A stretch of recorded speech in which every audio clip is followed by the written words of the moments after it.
السلام علیکم ورحمۃ اللہ وبرکاتہ۔ قربانی کی فضیلت۔ حضرت ابو سعید رضی اللہ تعالیٰ عنہ سے روایت ہے کہ حضرت رسول کریم صلی اللہ علیہ وسلم نے اپنی صاحبزادی حضرت سید فاطمہ رضی اللہ عنہا سے قربانی کے وقت فرمایا کہ اے فاطمہ، کھڑی ہو، اپنی قربانی کے پاس حاضر ہو جاؤ، کیونکہ اس کے خون کے پہلے قطرہ کی وجہ سے تمہارے پچھلے گناہ معاف ہو جائیں گے۔ حضرت سید فاطمہ رضی اللہ عنہما نے سوال کیا، یا رسول اللہ، کیا یہ فضیلت صرف ہمارے لیے یعنی اہل بیت کے واسطے مخصوص ہے یا سب مسلمانوں کے لیے ہے؟ اس پر آپ صلی اللہ علیہ وسلم نے یہ فرمایا کہ یہ فضیلت ہمارے لیے اور تمام مسلمانوں کے لیے ہے۔ سبحان اللہ۔ تو مذکورہ حدیث سے یہ پتہ چلتا ہے کہ آپ صلی اللہ علیہ وسلم کی جو چہیتی صاحبزادی تھی حضرت سیدہ فاطمہ سے آپ صلی اللہ علیہ وسلم نے قربانی کے وقت فرمایا کہ فاطمہ، اپنی قربانی کے پاس حاضر ہو، کیونکہ اس کے خون کے پہلے قطرہ کی وجہ سے تمہارے سارے پچھلے گناہ معاف ہو جائیں گے۔ حضرت سیدہ فاطمہ نے سوال بھی کیا کہ اللہ کے رسول، کیا یہ صرف میرے لیے خاص ہے کہ میں آپ کی بیٹی ہوں یا تمام امت مسلمہ کے لیے ہے؟ اس پر آپ صلی اللہ علیہ وسلم نے فرمایا، نہیں، یہ فضیلت تمام مسلمانوں کے لیے اور ہمارے لیے ہے۔ سبحان اللہ۔ اسی سلسلہ میں ایک اور حدیث ہے کہ حضرت زید ابن ارقم رضی اللہ عنہ سے روایت ہے کہ ایک مرتبہ حضرات صحابہ رضی اللہ عنہم نے سوال کیا، یا رسول اللہ، ان قربانیوں کی کیا حقیقت ہے؟ تو آپ نے فرمایا، یہ طریقہ تمہارے باپ ابراہیم علیہ السلام سے جاری ہوا ہے اور یہ ان کا طریقہ چلا آ رہا ہے۔ صحابہ نے عرض کیا کہ ہم کو ان میں کیا ملتا ہے؟ فرمایا، ہر بال کے بدلہ ایک نیکی۔ عرض کیا، کیا اون والے جانور بھی یعنی بھیڑ اور دمبا کے ذبح پر بھی ملتا ہے؟ کیونکہ ان میں تو بہت سارے بال ہوتے ہیں۔ تو فرمایا، ہر بال کے بدلے ایک نیکی ملتی ہے۔ سبحان اللہ۔ اسی طرح ایک اور حدیث ہے کہ حضرت عائشہ رضی اللہ تعالی عنہما کا بیان ہے کہ حضور اقدس صلی اللہ علیہ وسلم نے فرمایا کہ بقرہ عید کی 10 تاریخ کو کوئی بھی نیک کام اللہ کے نزدیک قربانی کا خون بہانے سے زیادہ محبوب نہیں ہے، اور قیامت کے دن قربانی والا اپنے جانور کے بالوں اور سینگوں اور کھروں کو لے کر آئے گا، اور یہ چیزیں ثواب عظیم کا ذریعہ بنیں گی۔ نیز یہ بھی فرمایا کہ قربانی کا خون زمین پر گرنے سے پہلے اللہ تعالیٰ کے نزدیک درجہ قبولیت پا لیتا ہے، لہٰذا تم خوش دلی سے قربانی کیا کرو۔ تو حدیث مبارکہ سے یہ معلوم ہوتا ہے کہ جب ہم قربانی کرتے ہیں تو اللہ کے پاس نہ ہی قربانی کا گوشت جاتا ہے، نہ ہی کھر، نہ ہی بال، اس کے پاس تو صرف ہماری نیکیاں جاتی ہیں۔ تو سوچیں، اگر ہم ایک جانور قربان کرتے ہیں تو ہمیں کس قدر نیکیاں ملتی ہیں، کہ فرمایا آپ سے سامنے کہ ہمارے قربانی کے جانور پر جتنے بال ہیں ہر بال کے بدلہ نیکیاں ملتی ہیں۔ تو سوچیں کہ جس جانور پر جتنے زیادہ بال ہیں، حالانکہ دمبا اور بھیڑ تو ایسے ہیں کہ اگر ہم صبح سے شام تک گننے بیٹھ جائیں کہ ان کے بدن پر کتنے بال ہیں تو گن نہیں سکتے، ناممکن ہے۔ تو اللہ رب العالمین ہمیں کس قدر نیکیوں سے نوازتا ہے، سبحان اللہ۔ تو لہٰذا آپ سب خوش دلی کے ساتھ قربانی کیا کریں اور بڑھ چڑھ کر اس میں حصہ لیا کریں۔ تو آئیے جانتے ہیں کہ قربانی کی ابتدا کیسے ہوئی۔ تو حضرت ابراہیم خلیل اللہ علیہ السلام نے خواب میں دیکھا تھا کہ میں اپنے بیٹے کو ذبح کر رہا ہوں، یعنی اسماعیل علیہ السلام کو ذبح کر رہا ہوں۔ نبیوں کا خواب سچا ہوتا تھا اور اللہ کی جانب سے ہوتا تھا۔ ایسی بات اللہ تعالیٰ کی جانب سے حکم دیے جانے کے مترادف مانی جاتی تھی، اس لیے انہوں نے اپنے بیٹے سے کہا کہ میں نے ایسا خواب دیکھا ہے، تمہاری کیا رائے ہے؟ بیٹے نے جواب دیا، اے ابا جان، آپ کو جو حکم ہوا اس پر عمل کر لیجئے، آپ مجھے انشاءاللہ تعالیٰ صبر کرنے والوں میں پائیں گے۔ سبحان اللہ۔ چنانچہ حضرت ابراہیم خلیل اللہ اپنے بیٹے اسماعیل کو مکہ سے لے کر چلے اور مینا میں جا کر ذبح کرنے کی نیت سے ایک چھری ساتھ لی۔ مینا مکہ معظمہ سے 3 میل دور 2 پہاڑوں کے درمیان بہت لمبا میدان ہے۔ جب مینا میں داخل ہونے لگے تو ان کے بیٹے کو شیطان بہکانے لگا۔ حضرت ابراہیم علیہ السلام کو پتہ چلا تو اللہ اکبر کہہ کر 7 کنکریاں ماری، جس کی وجہ سے وہ زمین میں دھنس گیا۔ دونوں باپ بیٹے آگے بڑھے تو زمین نے شیطان کو چھوڑ دیا۔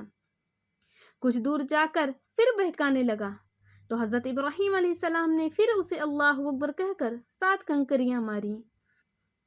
وہ پھر زمین میں دھس گیا۔ یہ دونوں آگے بڑھے تو پھر زمین نے اسے چھوڑ دیا۔ پھر آ کر ورگلانے لگا۔ حضرت ابراہیم علیہ السلام نے پھر اللہ اکبر کہہ کر 7 کنکریاں ماری، پھر وہ زمین میں دھس گیا، اور اس کے بعد آگے بڑھ کر حضرت ابراہیم علیہ السلام نے اپنے بیٹے کو پیشانی کے بل لٹا دیا۔ ابھی ذبح کرنے نہ پائے تھے کہ اللہ کی جانب سے ندا آئی، یا ابراہیم قد صدقت الرؤیا، یعنی اے ابراہیم تم نے اپنا خواب سچ کر دکھلایا۔ پھر اللہ پاک نے ایک مینڈھا بھیجا جسے اپنے بیٹے کی جانب سے حضرت ابراہیم علیہ السلام نے ذبح کیا۔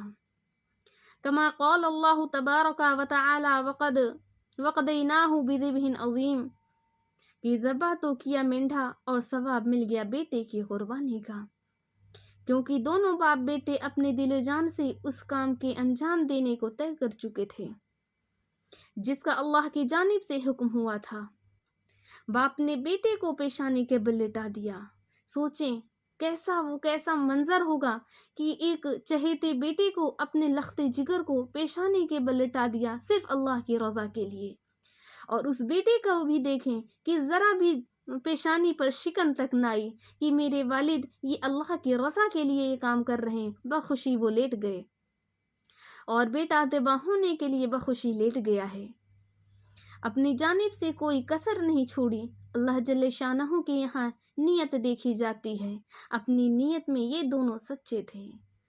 کما قال اللہ تبارک و تعالی فلما اسلما وتلہ للجبین،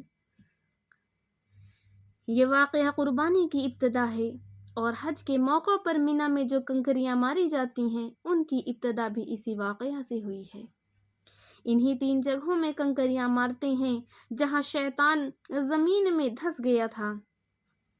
جگہ کی نشاندہی کے لیے پتھر کے مینار بنا دیے گئے ہیں۔ اس کے بعد اللہ تبارک و تعالی کی رضا کے لیے جانوروں کی قربانی کرنا عبادت میں شمار ہو گیا۔ چنانچہ امت محمدیہ کے لیے بھی قربانی شروع ہو گئی۔ صاحب حیثیت پر قربانی واجب ہے، اور اگر کسی کی اتنی حیثیت نہ ہو اور قربانی کر دے تب بھی ثواب عظیم کا مستحق ہوگا۔ قربانی کی کیا اہمیت ہے؟ چونکہ اصل مقصد خون بہانا ہے، یعنی جان آفری کے سپرد کرنا ہے، اس لیے قربانی کے ایام میں اگر کوئی شخص قربانی کی قیمت صدقہ کر دے یا اس کی جگہ غلہ یا کپڑا محتاجوں کو دے دے تو اس حکم کی تعمیل نہ ہوگی، اور ترک قربانی کا گناہ ہوگا، اور ہر بال کے بدلہ نیکی ملنے کی جو سعادت تھی اس سے بھی محرومی ہوگی۔ اسی طرح ایک اور حدیث میں ارشاد ہے کہ حضور اقدس صلی اللہ علیہ وسلم نے ارشاد فرمایا، من وجد سعة لأن يضحي فلم يضحي فلا يحضر مصلانا، یعنی جو شخص وسعت ہوتے ہوئے قربانی نہ کرے وہ ہماری عیدگاہ میں نہ آئے۔ حضرت عبداللہ ابن عمر رضی اللہ تعالی عنہما سے روایت ہے کہ حضور اقدس صلی اللہ علیہ وسلم نے مدینہ میں 10 سال قیام کیا اور ہر سال قربانی فرمائی۔ ان حدیثوں سے قربانی کی بہت زیادہ تاکید معلوم ہوتی ہے۔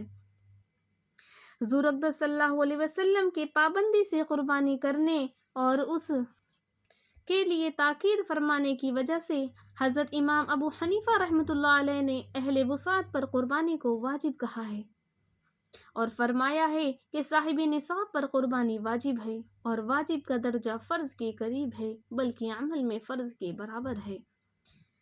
قربانی کس پر واجب ہے؟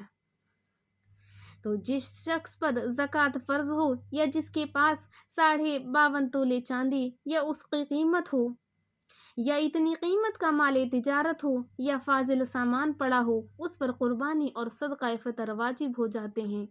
بہت سے لوگ سمجھتے ہیں کہ جس پر زکوٰۃ واجب نہیں اس پر قربانی بھی واجب نہیں۔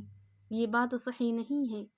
یوں کہنا تو درست نہیں ہے کہ جس پر زکوٰۃ فرض نہیں اس پر قربانی بھی واجب نہیں، کیونکہ ایسے لوگ بھی ہوتے ہیں جن پر زکوٰۃ فرض نہیں، اس لیے کہ ان کے پاس سونا چاندی یا مال تجارت یا نقدی نصاب کے بقدر نہیں ہوتی، لیکن بہت سا فاضل سامان 52.5 تولہ چاندی کی قیمت کو پہنچ جائے تو قربانی واجب ہوتی ہے۔ لیکن بہت سا فاضل سامان 52.5 تولہ چاندی کی قیمت کو پہنچ جائے تو قربانی واجب ہو جاتی ہے، لیکن زکوٰۃ فرض نہیں ہوتی۔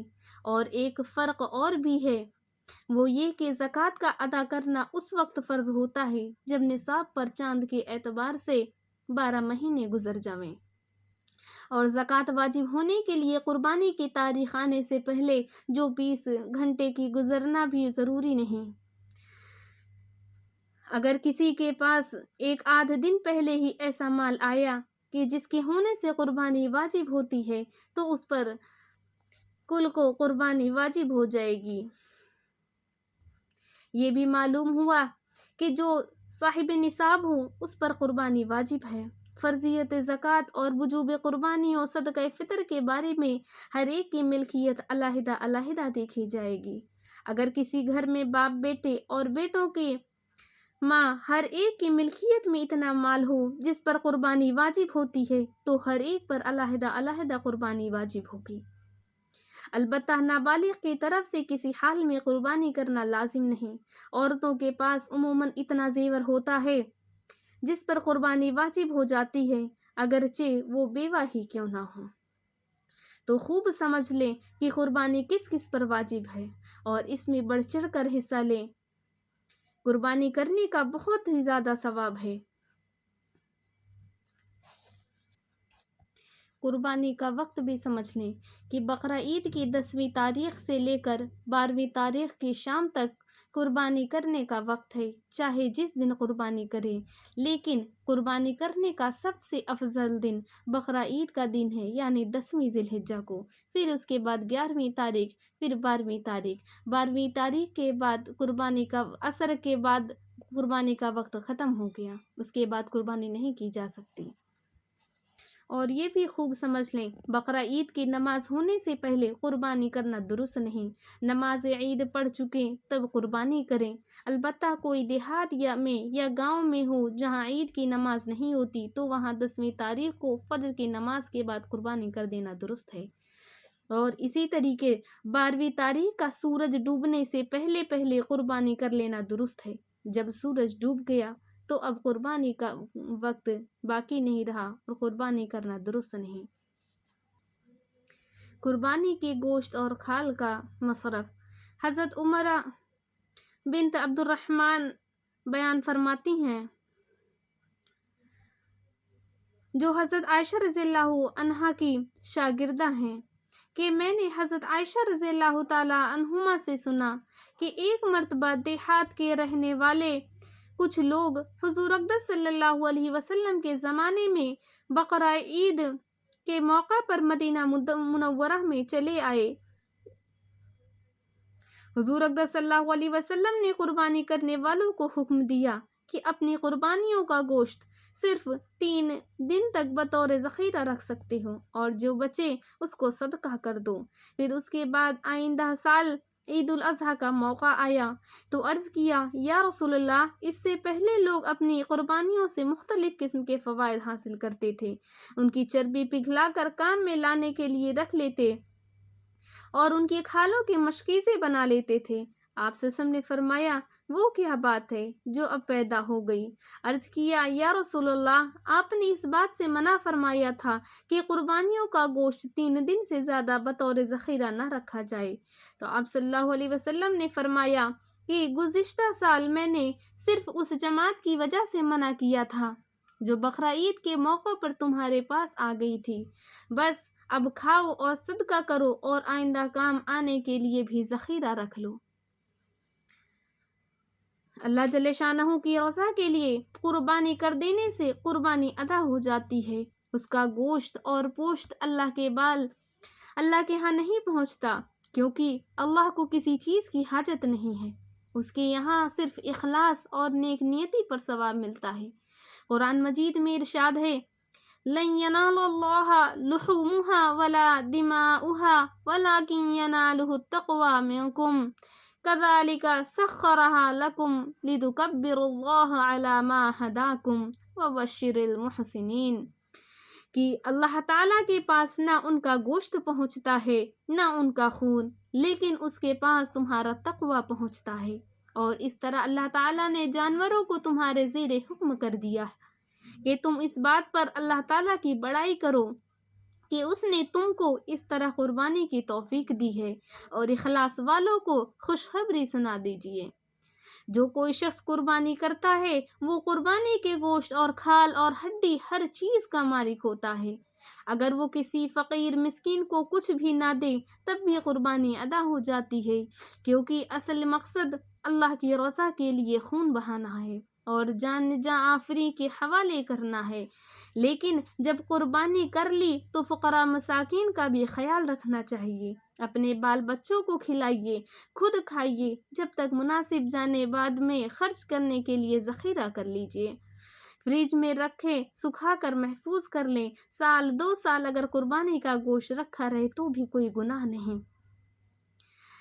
لیکن بہتر یہ ہے کہ کھائیے۔ اللہ نے آپ کو وسعت دی ہے تو اس لوگوں میں تقسیم کیجیے، اور جب دل چاہے پھر سے دوبارہ خرید کر کھائیے۔ لیکن جن کے پاس اتنی وسعت نہیں ہے کہ وہ اپنے بچوں کو پھر سے قربانی جیسا گوشت کھلا سکتے ہیں، تو وہ اس کو جتنے دل چاہیں اتنے دن اسٹور کر کے رکھ سکتے ہیں۔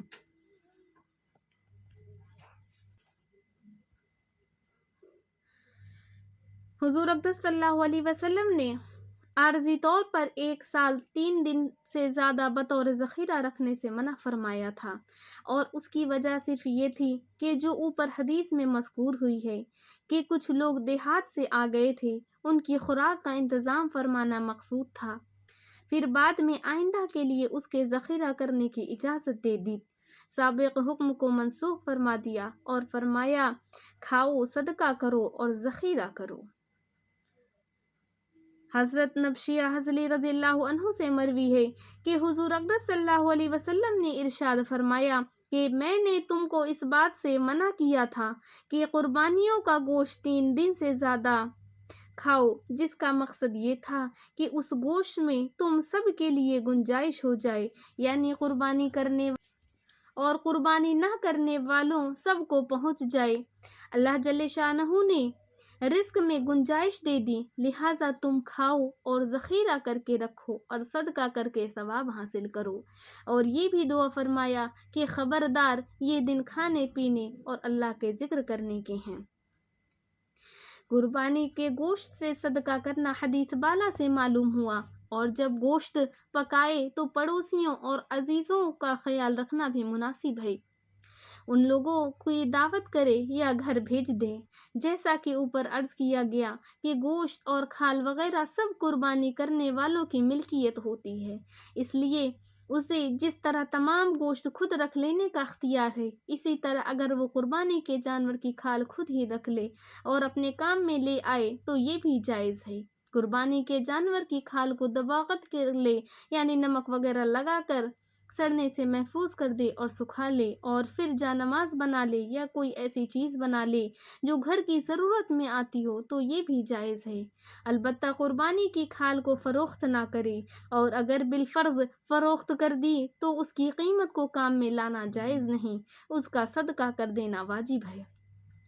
زکوٰۃ فطر یا قربانی کی کھال کی رقم سید کو اور اس شخص کو نہیں دے سکتے جسے زکوٰۃ لینا جائز نہیں ہے۔ بہت سے لوگ قربانی کی کھال مسجدوں کی ضرورت کے لیے یا عیدگاہ بنانے کے لیے یا قبرستان کی 4 دیواری کھینچنے کے لیے دے دیتے ہیں تاکہ کھالوں کو بیچ کر ان کاموں میں رقم خرچ کر دی جائے۔ واضح رہے کہ ان کاموں میں چرم قربانی کی رقم خرچ نہیں ہو سکتی، یہ رقم صرف انہی لوگوں کو دی جا سکتی ہے جن کو زکوٰۃ لینا جائز ہو۔ یعنی علاقوں میں مشہور ہے کہ چرم قربانی بیواؤں کا حق ہے تو شرعاً اس کی کوئی حقیقت نہیں۔ ہاں اگر کوئی بیوہ زکوٰۃ لینے کی مستحق ہو تو وہ بھی دوسرے فقراء مساکین کی طرح چرم قربانی کی رقم لے سکتی ہے، مگر حق جتانے کی کوئی حیثیت نہیں۔ اور اس سے بھی زیادہ غلط بات یہ ہے کہ جو بہت سے علاقوں میں رواج پائے ہوئے ہیں، جس کی صورت یہ ہوتی ہے کہ اماموں کی تنخواہ معمولی ہوتی ہے، وہ عید بقرہ عید کی آس لگائے بیٹھے رہتے ہیں، محلہ کا صدقہ فطر اور قربانی کی کھالیں سب ان کے سپرد کر دی جاتی ہیں اور وہ ان کو اپنی امامت کا عوض سمجھ کر سالانہ خدمت کے بدلے میں سب وصول کر لیتے ہیں۔ یہ بالکل ناجائز ہے، کیونکہ صدقہ فطر اور چرم قربانی کسی معاوضے میں دینا درست نہیں۔ امامت کی اجرت بھی ایک معاوضہ ہے۔ آج کل سستا چندہ دیکھ کر بہت سی انجمنیں، ویلفیئر سوسائٹیز اور ہمدرد قلب اور امدادی کمیٹیاں بقرہ عید کے زمانے میں نکل آتی ہیں۔ یہ لوگ کھالوں کا چندہ کر لیتے ہیں، ان میں وہ بے دین بھی ہوتے ہیں جو اسلام کا اور قربانی کا مذاق اڑاتے ہیں مگر کھال کھینچنے کو تیار رہتے ہیں، اور وہ لوگ بھی ہوتے ہیں جو شریعت کے قوانین سے واقف نہیں ہوتے۔ یہ لوگ احکام شرعیہ کی رعایت کے بغیر آزادانہ راہ سے کھالوں کی قیمتیں خرچ کرتے ہیں، حتیٰ کہ ان کھالوں کی رقموں کے ذریعہ الیکشن تک لڑے جاتے ہیں، اور ان کو کھالیں دے کر ضائع نہ کریں اور اپنی شرعی ذمہ داری کو پہچانیں۔ ایام عید کھانے پینے اور اللہ کا ذکر کرنے کے لیے ہیں۔ اوپر جو ہم نے نفشیہ کی حدیث نقل کی ہے اس میں فرمایا ہے کہ بقرہ عید کے ایام کھانے پینے اور اللہ کا ذکر کرنے کے دن ہیں۔ اس کا مطلب یہ ہے کہ یہ ایام اللہ پاک کی مہمانی کے ہیں اور ان دنوں میں کھائیں پیئیں، اللہ کا شکر ادا کریں، روزہ نہ رکھیں، یعنی 11، 12، 13 ذی الحجہ کو روزہ رکھنا حرام ہے، اور عید الفطر کے دن بھی روزہ رکھنا حرام ہے۔ وہ دن بھی اللہ تعالیٰ کی مہمانی کا دن ہے۔ بندہ کو حکم ماننا چاہیے، کھانے پینے کا حکم ہو تو کھائے پیے، اور جب کھانے پینے سے روک دیا جائے تو رک جائے۔ رمضان کے دنوں میں کھانا پینا حرام ہے، یعنی روزہ رکھنا فرض ہے، اور عید کے دن روزہ رکھنا حرام ہے۔ اسی طرح بقرہ عید کے شروع کے 9 دن روزہ رکھنے کی بڑی فضیلت آئی ہے، لیکن 9ویں تاریخ کے بعد 4 دن روزہ رکھنا حرام قرار دیا گیا ہے۔ بندہ کو حکم کے تابع رہنا لازم ہے۔ حدیث میں یہ بھی فرمایا کہ یہ دن اللہ کا ذکر کرنے کے لیے ہے۔ آج کل کے لوگوں نے کھانے پینے کو تو یاد رکھا ہے، لیکن آخری بات یعنی اللہ کا ذکر جو عید کی روح ہے اس سے غافل رہتے ہیں۔ ان دنوں میں خوب زیادہ اللہ کا ذکر کرنا چاہیے۔ تکبیر تشریق جو ہر نماز کے بعد پڑھی جاتی ہے وہ بھی اللہ کا نام بلند کرنے کے لیے مشروع کی گئی ہے، اور نماز عید بھی سراپا ذکر ہے، اس میں بھی تکبیر کی کثرت کرنا مستحب قرار دیا گیا ہے۔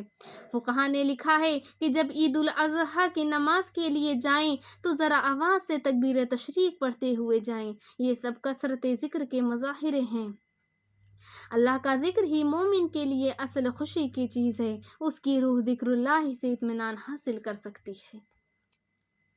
عید کو گناہوں سے ملوث نہ کریں۔ افسوس ہے کہ اس زمانہ کے مسلمان ذکر کی طرف تو کیا متوجہ ہوتے، عید کے دن خوب اچھی طرح گناہ کرتے ہیں۔ اس دن سنیما دیکھنا تو بہت سے لوگوں نے اپنے ذمہ فرض کر رکھا ہے۔ عید کی خوشی کو سنیما بینی کے ناپاک عمل سے مٹی میں ملا دیتے ہیں، کیونکہ گناہ میں کوئی خوشی نہیں۔ اللہ کو ناراض کرنے والی چیز کیسے باعث خوشی بن سکتی ہے؟ بہت سے لوگ عید کے کپڑے بناتے ہیں تو اس میں بھی حرام حلال کا خیال نہیں کرتے۔ مرد ٹخنوں سے نیچے کپڑے پہنتے ہیں، عورتیں باریک کپڑے پہنتی ہیں، اور بہت سے لوگ خوب اچھی طرح داڑھی منڈا کر انگریزی بال تراش کر نماز عید کے لیے آتے ہیں، جو عید سراپا اطاعت اور فرما برداری کا مظاہرہ کرنے کے لیے تھی، اسے گناہوں سے ملوث کر دیا تو عید کہاں رہی؟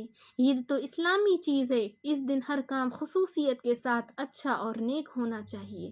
اس دن گناہوں سے بچنے کا خاص اہتمام کیا جائے اور طبیعت کو آمادہ کیا جائے کہ آئندہ بھی گناہ نہ کریں گے۔ مومن کی زندگی گناہوں والی زندگی نہیں ہوتی۔ تو ہم سب آئیے مل کر اس بات کی قصد کریں، اس بات کی نیت کریں کہ انشاءاللہ تعالی قربانی کرنے کے میں خوب بڑھ چڑھ کر حصہ لیں گے اور ان 10 دنوں کو غنیمت سمجھیں گے۔ یہ 10 دن یہ دیگر سالوں کے سے بہت زیادہ افضل دن ہے۔ ان 10 دنوں میں کی گئی عبادت جتنا ثواب رکھتی ہے وہ سال بھر کے دیگر ایام میں نہیں ہو سکتے۔ 9 دنوں میں لگاتار روزہ رکھنے کی بھی بڑی فضیلت آئی ہے، لیکن خاص طور سے عشرِ ذی الحجہ کے 9ویں ذی الحجہ کو روزہ رکھنے کی بہت فضیلت ہے۔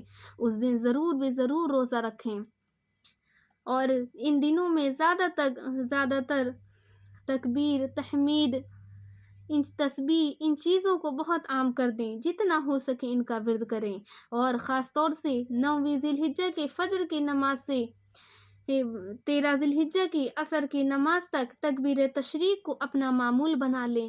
ہر نماز کے بعد مرد حضرات بلند آواز سے اور عورتیں نرم آواز سے ادا کریں۔ تکبیر تشریق یہ ہے: اللہ اکبر لا الہ الا اللہ واللہ اکبر وللہ الحمد۔